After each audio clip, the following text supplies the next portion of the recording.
Hello மக்களே, கார்த்தி ரேவதி செம்ம இன்ட்ரெஸ்டிங்காக போயிட்டு இருக்கு. நம்ம ரேவதிக்கும் எல்லா உண்மைகளும் தெரிஞ்சாலும் நம்ம கார்த்தியும் கொஞ்ச நாளைக்கு உண்மைகள் தெரியாத மாதிரியே நீ அத்தை கூட அந்த வீட்டிலே இருந்துக்கோ அப்படின்னு சொல்லிட்டு ஒரு மாஸ்டர் பிளான் போடுறாங்க. நம்ம கார்த்தி ரேவதி சேர்ந்து போட்ட மாஸ்டர் பிளான்ல சரியா நம்ம சாமுண்டேஸ்வரி சிக்கிட்டாங்கன்னே சொல்லலாம். அதே சமயத்துல சந்திரகலாவோட சுய ரூபத்தை சாமுண்டேஸ்வரிக்கு முன்னாடி நிரூபிக்கிறதுக்கு நம்ம கார்த்தி ரேவதியும் சரியான பிளான் போட்டது மட்டும் இல்லாம கும்பாபிஷேகத்தை சிறப்பா நடத்துறாங்கன்னே சொல்லலாம். வீடியோக்குள்ள போறக்கூடிய நம்ம சேனலுக்கு சப்ஸ்கிரைப் பண்ணுங்க, அப்படியே பக்கத்துல இருக்க பெல் ஐக்கனை கிளிக் பண்ணிருங்க. அப்பதான் நான் போடுற வீடியோலாம் உங்களுக்கு நோட்டிபிகேஷனா வரும். நம்ம ரேவதியும் உண்மை எல்லாமே தெரிஞ்சுட்டு இப்பவே நம்ம கார்த்தி மாமா கிட்ட போய் கேட்டுற வேண்டியதான் அப்படின்னு சொல்லிட்டு கார்த்தியை பாக்குறதுக்காக அந்த இடத்துக்கு வராங்க. அதே சமயத்துல நம்ம கார்த்தியும் கோவில்ல இருந்து நம்ம ரேவதியை பார்த்த உடனே புரிய ஆரம்பிக்குது. கண்டிப்பா ரேவதிக்கு எல்லா உண்மைகளும் தெரிஞ்சனாலதான் நம்ம கிட்ட வந்து ஏதாவது விசாரணை பண்ணதுக்கு வந்திருப்பாளா இருக்கும்னு சொல்லிட்டு நம்ம கார்த்தி அதுக்கு தயாரா இருக்காங்க. ரேவதி அப்படியே மௌனமா நம்ம கார்த்தியை பார்த்த உடனே நம்ம கார்த்தியை என்ன ரேவதி உண்மையெல்லாம் தெரிஞ்சிட்டோ அப்படின்னு அசால்ட்டா கேட்கும்போது ரேவதி அப்படியே ஆச்சரியப்படுறாங்க. என்ன மாமா நீங்க பேசிட்டு இருக்கீங்க? அப்ப எல்லா உண்மைகளும் உங்களுக்கு தெரிஞ்ச அப்புறமா நீங்க தான் என்னோட கணவர் அப்படிங்கிற ஒரு விஷயத்த இத்தனை நாள் உங்க கூட இருந்த பிறவும் ஏமாமா என்கிட்ட இருந்து மறைச்சிங்க?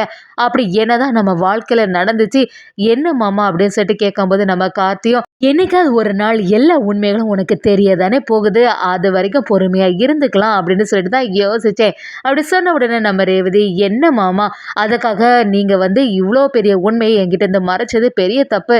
அது மட்டும் இல்லாம உடனே நம்ம வந்து மேரேஜ் பண்ணிக்கலாம், என் கழுத்துல நீங்க தாலி கட்டுங்க அப்படின்னு சொன்ன உடனே நம்ம கார்த்திக் என்ன பேசிட்டு இருக்க ரேவதி, இந்த கும்பாபிஷேகம் நல்லபடியா நடக்கணும், கோவில்ல நடக்கக்கூடிய எல்லா விஷயமும் உனக்கு தெரியுது தானே, அதனால இந்த கும்பாபிஷேகம் முடிஞ்ச அப்புறமா எதுனாலும் பார்த்துக்கலாம் அப்படின்னு சொன்ன உடனே ரேவதியும் என்ன மாமா நீங்க புரியாம பேசிட்டு இருக்கீங்க, நீங்க தான் என்னோட கணவர் தெரிஞ்ச உடனே எனக்கு எவ்வளவு சந்தோஷமா இருந்து தெரியுமா, ஊருக்கு முன்னாடி எல்லாருக்கும் முன்னாடியும் நீங்க என் கழுத்துல தாலி கட்டணும் அதுதான் என்னோட ஆசை அப்படின்னு சொல்லும்போது நம்ம கார்த்தியும் இல்ல ரேவதி இப்போதைக்கு அது எதுவுமே செய்யாண்டா, எல்லாத்தையுமே பொறுமையா இருந்துக்கோ, நீ கொஞ்ச நாளுக்கு அந்த வீட்லயே இரு, அப்பதான் வந்து நல்லதா இருக்கும், இந்த கும்பாபிஷேகம் நடக்கிற வரைக்கும் நீ அந்த வீட்டில் தான் இருக்கணும்னு சொல்லிட்டு நம்ம ரேவதி கிட்ட ஒரு கட்டளை இடும்போது ரேவதியும் சரி மாமா நீங்க என்ன சொன்னாலுமே அதுல ஏதாவது ஒரு நல்லது இருக்கும்னு எனக்கு புரிஞ்சுக்க முடியுது, நீங்க சொல்றதுனால இதை வந்து நான் ஏத்துக்கிறேன்னு சொல்லிட்டு நம்ம ரேவதியும் அந்த இடத்துல இருந்து கிளம்புறாங்க.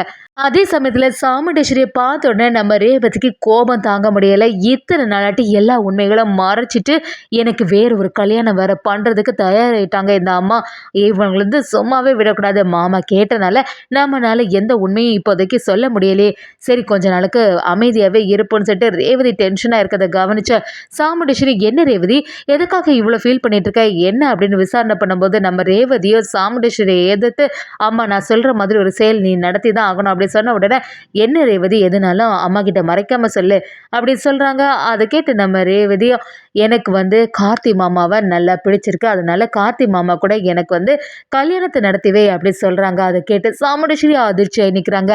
யாரு கூட கல்யாணம் நடக்கக்கூடாது அப்படின்னு நினைச்சனோ அவன் கூடயே கல்யாணம் பண்றதுக்கு இந்த ரேவதி எதுக்கு இப்படி கேட்குறா அப்படின்னு சொல்லிட்டு ரேவதியை திட்ட ஆரம்பிக்கிறாங்க. என்ன ரேவதி புரியாம பேசிட்டு இருக்க, ஒரு நாளுமே நான் வந்து கார்த்தி கூட உனக்கு மேரேஜ் பண்ணதுக்கு விட மாட்டேன் அப்படி சொல்லும்போது ரேவதியை என்னம்மா நீங்க பேசிட்டு இருக்கீங்க, இது வரைக்கும் கல்யாண மேடை வரைக்கும் வரும்போது அந்த கல்யாண கார்டுல கூட கார்த்தி மாமாவோட பேரை தானே போட்டு ஏமாத்துறீங்க, அதுபடியே கார்த்தி மாமாவுக்கு கூட எனக்கு மேரேஜ் நடத்துவீங்க அப்படி சொல்லும்போது சாமுண்டேஸ்வரி எதிர்த்து நிற்கிறாங்க. யாருக்கு கூடனாலும் நான் உனக்கு மேரேஜ் பண்ணி வைப்பேன், ஆனா அந்த கார்த்தி கூட மட்டும் பண்ணவே மாட்டேன் அப்படி சொல்லும்போது ரேவதியோ என்னம்மா புரியாம பேசிட்டு இருக்கீங்க, ஏற்கனவே வந்து மாமாவை எனக்கு நல்லாவே தெரியும், அதோட இல்லாம இந்த ரெண்டு குடும்பமும் ஒன்று சேரணும், அதுக்காக தான் இந்த கல்யாணமும் நடக்கணும்னு சொல்லிட்டு நான் ஆசைப்படுறேன், எத்தனை வருஷமா தான் இன்னும் பழைய கதையே பேசிட்டு இந்த குடும்பத்தை வந்து ஒன்று சேராம விடுவீங்க அப்படின்னு சொல்லிட்டு நம்ம ரேவதி சாமுண்டிச்சுக்கிட்ட பிரச்சனை பண்ணும்போது நான் சொன்னா கொஞ்சமாவது புரிஞ்சுக்கோ ரேவதின்னு சொல்லிட்டு பயங்கரமா சண்டை போட ஆரம்பிக்கிறாங்க.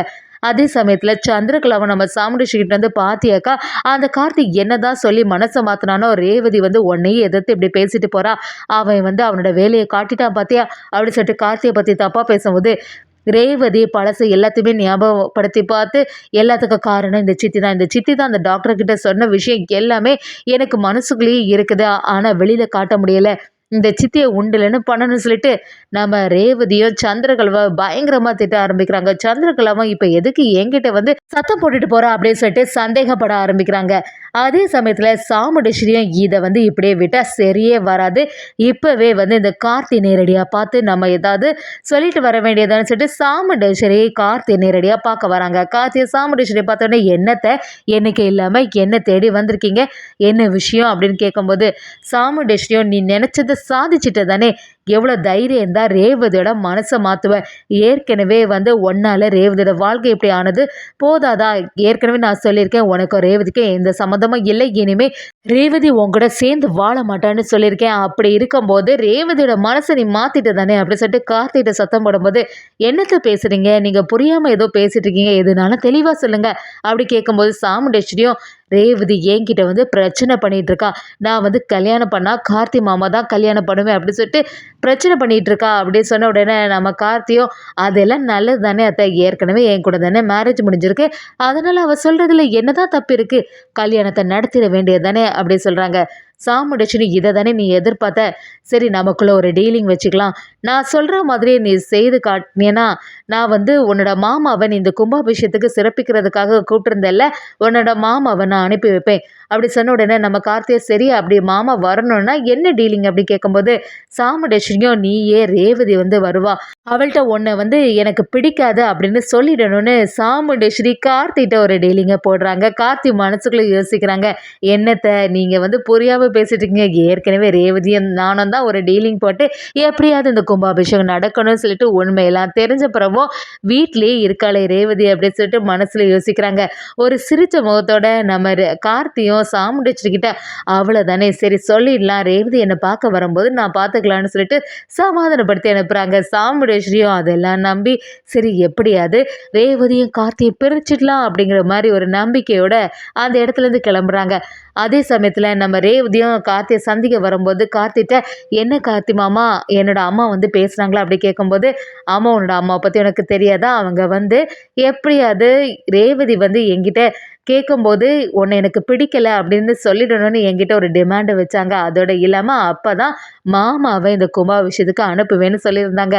அப்படி சொன்ன உடனே நம்ம ரேவதியும் சரி கார்த்தி மாமா நம்ம போட்ட பிளான் படி எல்லாம் நல்லபடியாக நடக்குது, ஆனால் இதோட விடக்கூடாது, சந்திரா சித்தியை பற்றி எனக்கு இப்போ தான் புரிஞ்சுது, அவங்களோட முகத்தெரிய அம்மாவுக்கு முன்னாடி கிளி தெரியணும், ஏன் தெரியுமா அம்மா வந்து சித்தியை ரொம்பவே நம்பிட்டு இருக்காங்க, அவங்க சொல்லது எல்லாமே அவங்களோட நல்லதுக்கு தான் நினச்சி இப்போ வரைக்கும் அவங்கள வீட்டில் வச்சுருக்காங்க அப்படின்னு சொல்லிட்டு நம்ம ரேவதி கார்த்திட்டு சொல்லும்போது, கார்த்தியும் சரி ரேவதி பொறுமையாக இரு, இந்த கும்பாபிஷேகம் மட்டும் நல்லபடியாக நடக்கட்டும், அன்னைக்கே உன்னோட சித்தியோட குணத்தை பற்றி எல்லாமே அத்தைக்கிட்ட நிரூபிச்சிட வேண்டியதான், பாவம் அத்தை அவங்க நல்லவங்கன்னு சொல்லிட்டு நம்பிட்டே இருக்காங்க அப்படி சொல்லும்போது நம்ம ரேவதியும் அந்த சித்தியை பார்க்கும்போதெல்லாம் என்னோட வாழ்க்கையில் இவங்க இவ்வளோ பெரிய துரோகம் பண்ணிட்டாங்களே அப்படிங்கிற ஒரு ஞாபகங்கள் தான் வந்துட்டுருக்கு, அவங்கள ஏதாவது பண்ணணும்னு சொல்லிட்டு எனக்கு ஒரு வெறியே வருது அப்படி சொன்ன உடனே நம்ம கார்த்தியும் சரி கொஞ்சம் பொறுமையாக இரு, எதுனாலும் அவங்களோட சுயரூபத்தை அத்தைக்கு முன்னாடி நிரூபிச்சிடலான்னு சொல்லிட்டு நம்ம கார்த்தியும் ரேவதியும் சேர்ந்து செம மாஸ்டர் பிளான் போட்டு சந்திரகலாவோட சுயரூபத்தை நிரூபிக்கிறாங்கன்னே சொல்லலாம்.